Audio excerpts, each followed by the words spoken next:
Canada will not send peacekeepers to Mali in near future. Officials.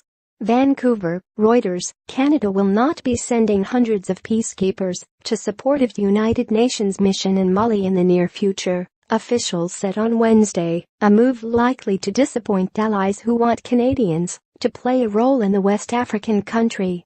Prime Minister Justin Trudeau last year promised to contribute up to 600 troops to peacekeeping operations, and Canadian defense experts paid 3 trips to Mali, where soldiers under the UN are fighting Islamist militants. Canada has decided to split the soldiers between various missions, with no more than 200 going to any one spot, and will offer up transport aircraft and helicopters. It is also pledging to help train peacekeepers. Any deployment would depend on talks with the United Nations that are likely to last many months, officials told reporters in a telephone briefing, speaking on a condition of anonymity. The option of sending forces to Mali one day is still alive, said one of the officials. The planning process takes at least 6 months, so you're not going to see some kind of rapid deployment to any mission, let alone a complex one like Mali, officials said. At a separate conference on UN peacekeeping efforts, Trudeau sidestepped questions about the likely international reaction, saying the varied measures Canada was proposing would serve the UN better.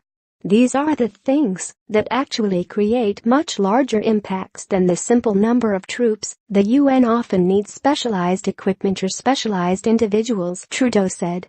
Unhappy allies earlier this year said Canada's bid for a UN Security Council seat could suffer unless Trudeau lived up to his promises.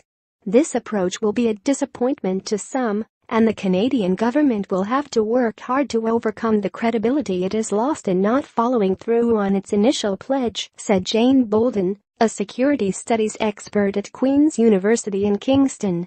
Government insiders said enthusiasm for the Mali mission faded as the extent of likely casualties and the complex nature of the conflict became clear.